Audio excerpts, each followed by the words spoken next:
welcome to Bubbly Days. So Bubbly Days is a YouTube channel that I've just started and I'm really excited about this channel. So it's going to be about money and finances, but in a way that can relate to everybody. So over the years, I have come up with lots of little unique kind of strategies to save money, but these strategies are not ones that make me look like I'm particularly cheap. So they're kind of like stealth cheapness strategies. And I've found that I've had to use a lot of these strategies more recently with the cost of living increasing so much. And I thought that because some of these are quite unique, I would put a channel together and share them and see how you guys thought these strategies would work, and if there's something that you would be interested in. I love finance. I'm not in the finance industry, but I love finance and investing, and it's a real interest of mine. I like numbers. I'm extremely analytical, and because of that, I thought that this channel might be a good way for me to share some of my ideas and thoughts with you. So today, for the first video, I was going to introduce myself a little bit and then talk about some of the shorts that I've made and explain them in a little bit more detail. So we are I don't know if we're really young family anymore, but we've got primary school aged kids. I've got a son and a daughter, and we live in Australia. And we live in a city area, and we're quite an active family, but we also like to do a lot of computer gaming and hanging. Now, I don't particularly want to be one of these people that is extremely cheap and they're uncomfortable and everything is difficult. So the way that we've kind of worked on our cheapness over the years is to make it so that we're just like everyone else. We do the similar things to everyone else, but at the end of the day, we're conscious, we're aware, and we try and make good decisions along the way. Being analytical, I analyze each situation. Being lazy, I don't like to budget and I don't like to plan too much. I just like to go in with the general idea that I would spend the least amount possible and have the same outcome as everyone else. So let's have a look at some of these YouTubes. So I'll start off today in this video with the food related ones because grocery shopping is ridiculously expensive at the moment. So hack one. So this one is keep receipts for everything. Now I was telling this hack to someone at work the other day and they just thought it was just ridiculously crazy that this is something that I actually do. So this is where the idea of making the channel actually came from. So I keep receipts for everything. There's a pile of receipts, we just shove the receipts in the pile and that's where they live. Now, quite often, particularly around after Christmas or parts of the year where massive sales happen, rather than waiting until the sale time, say you need a new printer and you want this printer, but you don't want to wait till after Christmas sales. So what you do is you buy the printer. You keep the receipt, you put it in this little place where you keep all your receipts because, you know, you want to be slightly all receipt in the receipt pile. Then after Christmas, for example, you're walking around, there's the sales, you see the same printer and it's like 30% off. So you buy it at 30% off. You then take it home, you get the receipt from the original purchase of exactly the same printer, you pick it up, you put it on top of the new one that you've just purchased, and then you take that to the original store where you did not get the 30% discount before Christmas and you paid full price.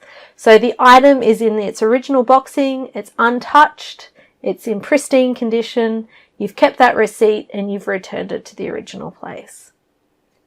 Works every time. It doesn't matter that you've opened the original one and you've been using it for a few months. You're not returning the original one. You're returning the one that is on sale. So I've done this for many things over the years. I've done it for gifts that I've given to people. So say I bought a beauty pack for a particular brand and I've given it to someone as a present, and then I saw it go on sale. So I buy the sale one, I've kept the receipt from the gift that I gave, and then I return it to the place where I paid more for. So it's a pretty simple little hack. Keep your receipts. If you see it on sale, buy it on sale, and then return it to the original store. So it's a fun little one there. So the cost of living, crazy expensive. I can't believe it. But what are some hacks that you can do in your shopping? So keeping your shopping at the minimum spend is really important because it's a weekly or fortnightly or monthly reoccurring costs. It adds up over time. So although you just spend a little bit extra here over a 12-month period, for example, that becomes a lot. It's not a once-off spend. So keeping it down low is the goal. So over the years, when we had younger kids, we were spending a ridiculous amount on shopping. It was just, I swear, my whole paycheck just went to the shops. Nappies, little baby foods and all sorts of different things, and making sure that you had the berries that they ate because you only want to feed them berries. We don't do that anymore. We've changed the way that we shop. We have what we call staples that we just kind of keep topped up, and we make sure that we always have them. We still eat well. We still eat fresh. We still eat healthy. It's important to us that our diet's healthy because health is something that saves you money in the long run because you don't have the reoccurring costs of not being healthy. But it's super important to make sure that when you go shopping, your shopping's healthy and your shopping's as cheap as possible.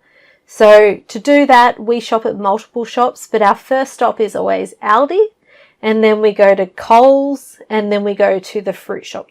They're just all next to each other, so it's pretty easy. It's not a lot of driving around, but that's kind of like our routine.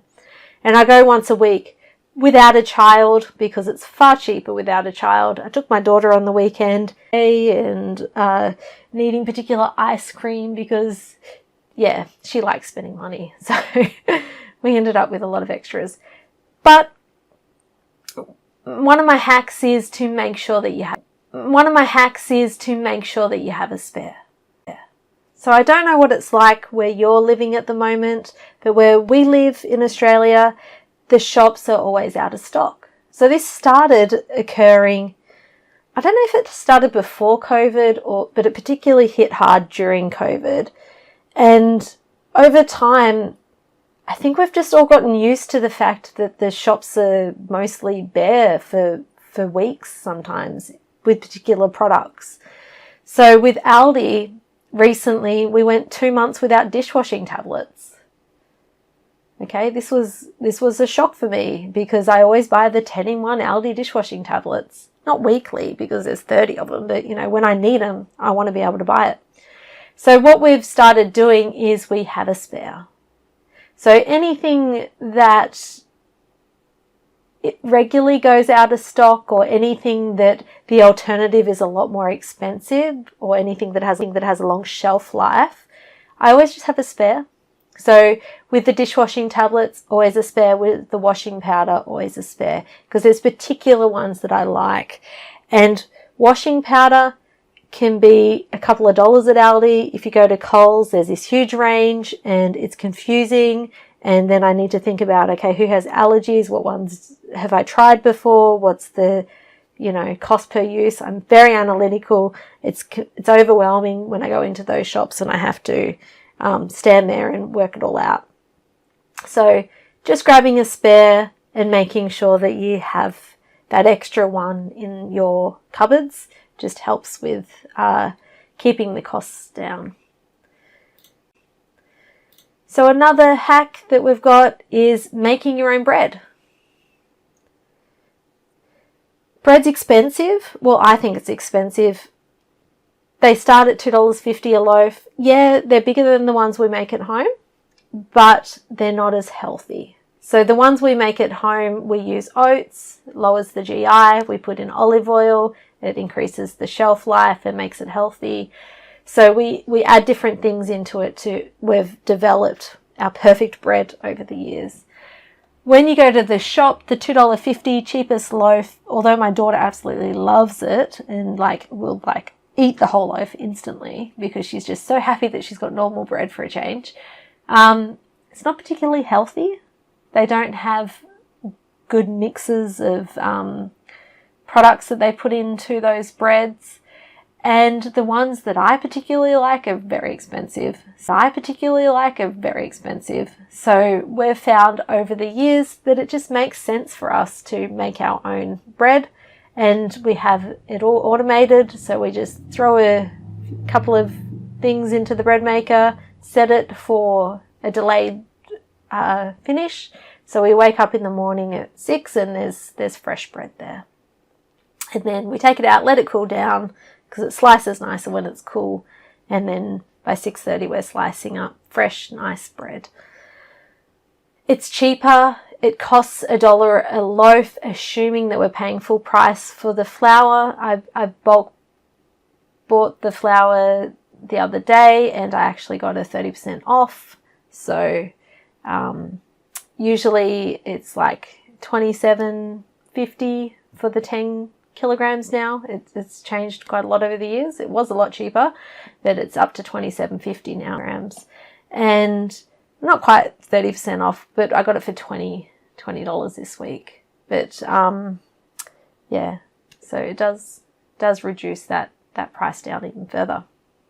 The little hack is foaming dispensers. So this hack here, I've written it for soap, but you can literally put anything that's a liquid into these foaming dispensers that has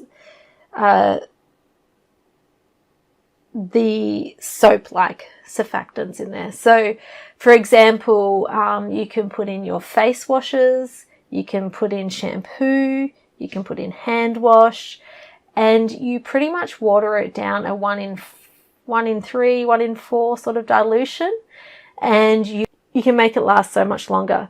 So this particular one here on this example that I've shown you on this little hack is the Aldi liquid hand soap. Is about 1 litre. I think it's about $3. It says that you can refill 4 times into a normal soap, hand soap pump. When you do it into the foaming one, you can refill the foaming dispenser 50 times with the same amount of soap. So it's 5 cents a refill. I like soaping dispensers too because there's less the foaming soap dispensers because there's less wastage because it's already foamed up in your hand. You're not adding water and washing half the soap down the sink and then rubbing it in again. So with face products like face washes, this could save you substantial money if you're actually foaming down. It's probably not huge when you're looking at hand soaps, but when you're getting into like your facial expensive face washes, it can add up quite a lot. So that's kind of where that hack's coming from. One's one of my favorite.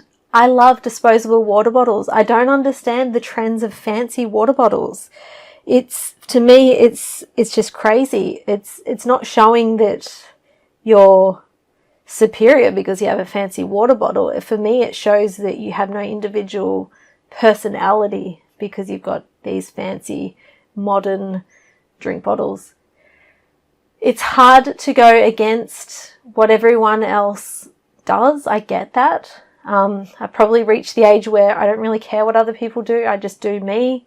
That obviously comes with time. So after a certain amount of time, this may be something that you gravitate towards, but it takes a lot of character to go against everyone else. And I think disposable water bottles sort of symbolizes this for me. So I love disposable water bottles because where I live it's warm. A lot of the time you always need to make sure you have water with you. Water's expensive when you buy it.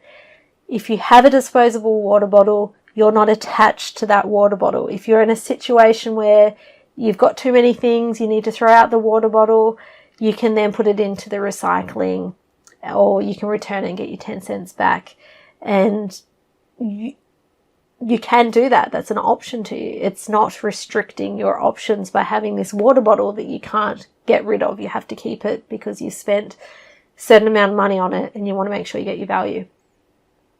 So in saying using disposable water bottles, I mean you use it for like a year. Like you're not going to just use it for a short period of time as the marketing people probably want you to do. I have one, for example, that I use for the gym. I think I change it every Christmas. I buy myself a new Gatorade drink and then I take my old one to 10-cent refund. But I wash them all the time and I treat them as though they're an expensive water bottle. I really like the disposable water bottle hack. It's good. It's a good one.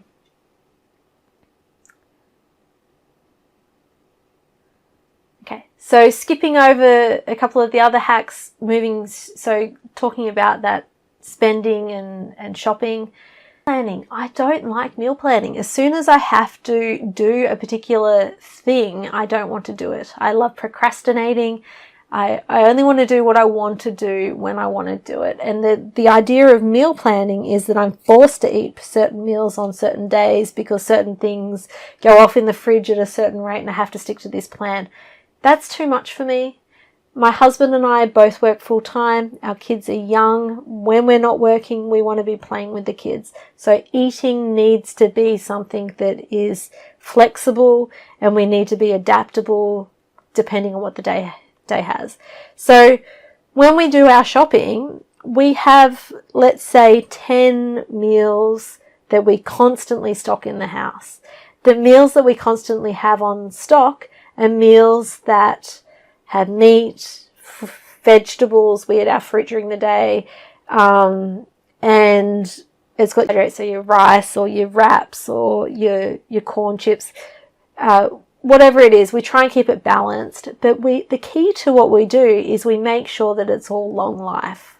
So if we can get tinned corn or tinned beetroot, or beetroot's very popular where I live, or tinned beans, and then frozen broccoli, frozen cauliflower, as much as we can keep in the freezer so that we don't have fresh ingredients that we're then going to have to stress about. The fresh ingredients that we keep on hand are the ones that we eat for lunches. So carrots, cucumber sticks, tomatoes for salad, apples, plums, whatever's in season is what we have fresh. And we eat those not with meals, so we eat them as snacks around the house. So for school and weekends. So not meal planning per se, having a selection of foods that's always in the house. So knowing what this kind of roughly is allows me to bulk buy and rotate my bulk buying around the shopping weeks. So for example, if bread flour's on special that week, I'll buy bread flour. I always have like 10 kilograms of rice. I buy it in 5 kilogram lots because they don't do 10 kilograms anymore since COVID, but they used to do 10. Now 5's more easy to find and they do half price a lot of the time, so we just buy it on those weeks. Meat, I buy in bulk. I just buy the cheapest meat, cook it down, pour the fat off it. It tastes fine, it's good. As long as you're draining off the fat with your minces, they're all good. So buying in bulk. So 1 week I might be, if flour's on special, I'll buy flour that week if we need it, or rice, or coffee. Then I buy my I buy my meat weeks, where I buy like 2 or 3 weeks worth of meat. And then I have pantry weeks where I'll buy my pantry foods. So trying to average the sort of spend at about $150 to $200 is what we go for our groceries. So some weeks it will be higher, some weeks it's actually quite a lot lower. Dairy is quite expensive where I'm living at the moment, so we don't buy dairy all the time. We will bulk buy dairy, and then it lasts for ages, so we just keep it in the fridge. Talking about fridges actually is, so I know it's common when you bulk buy to have a chest freezer or some sort of deep freezer. Doesn't work for me because when things get down to the bottom, they basically disappear. And I don't see them again. And then I get this weird stuff that's down the bottom of the freezer. So what we do is we have probably the first fridge we ever bought lives in the garage, and our more recent fridge that we bought, well, it's not recent anymore. It's about a 10-year-old fridge, but it feels recent. That one's in the house, and that's the one where we keep our food we're using. In the garage, that's where we store the bulk. So I might buy apples in bulk. I might be buying milk in bulk, that dairy, and in the freezer, that stays in the garage. And then I just kind of filter it through into the house as it needs topping up. And this stops everyone eating all the cheese slices in the first day that we get it. So kind of rationing it out a little bit, but not much. So another little hack that we do is leftovers. So we always make extra food. We cook for about 6, but we feed 4. So we usually have about 2 meals left over at the end of every meal that we make. We put them in these little Chinese takeout looking container things that we picked up from Kmart. They're perfect. They're a good size. We make it as a whole meal. So a whole meal feeds 1 adult, or 2 children can split it. Our kids don't eat a lot. And we put it in the freezer. We don't put it in the fridge. If we put it in the fridge, it gets buried. We forget about it. And then it ends up, you find it a week later and you're like, oh no, when did we cook this beautiful, steak and capsicum and rice? Oh, it's all old now. So, not ideal. So we've learnt over the years, just freeze it, date it and freeze it, and make sure you're rotating your freezer stock. Don't have an overly big freezer, just have the size that you need. I love this because some nights we just don't feel like cooking. I'm not a fan of takeout. I don't like other people cooking my food. I like to control what's in my food. So we just have leftover nights. It's where you get to go into the freezer and you get to find a container. You may or may not know what's inside it. Depends if I was organised enough to write on the container. And we heat them up and then we have, freezer night. And it's really good. It's delicious. It tastes so much better when you're not cooking it and it comes out of the freezer. So that's a few hacks there for you to do with food and grocery related products. This last one that I'll leave you with for today is how to get free groceries from Coles and Woolworths. This is a really good one. So when you go shopping, for myself, I can remember it, but if you can't remember the price of each product, maybe you want to take a little photo of the shelf when you pick it up. If you know exactly to the cent the price of the product that you're buying, if you go to the checkout and it scans higher or lower, you will get that product for free. This is happening a lot now. I'm finding most weeks I get a product for free, and it's because the prices are increasing so much. They're not keeping up with the ticket price on the shelf and what's scanning. So they'll update the computer system, but they haven't sent someone out to update the shelf. Once they identify that a product has been scanning at a different price, they will send someone and they will remove the price completely from the shelf. So there's no way for any other people to get that product for free. So if you're shopping, always check your receipt. Try and remember or check your photos if you've had the opportunity to take photos of them. You can cross-check it. If they are different, you go to the customer service and you say, oh, this bread flour was on special for $20, but it's scanned at $27.50. You will get that product for free for the first one. And then any other products of that particular one that you have purchased, say I bought 2 bread flours, the second one will be at the advertised price. So it would be at $20 and that's how much I would pay for it. So what I've done in the past is I see a really good deal, I happen to have my husband around or anyone else, I'll be like, quick, go into the shop, go. So that works at Coles and Woolworths. At Aldi, they just honour the price. Aldi, honestly, I've never really found that they've scanned wrong. They're very efficient. They don't change their prices as much as the Coles and Woolworths. They don't do those specials. They just have their set prices. And there's really not too much of an issue. Thank you so much for listening. I hope that you've got something out of this video. I love frugality. I love being cheap. I love reducing costs. It's a really interesting concept, and if you have any ideas or if there's any particular areas where you would like to save money, comment and let me know, and I can have a good brainstorm and think about what sort of ways that you can approach it to save money.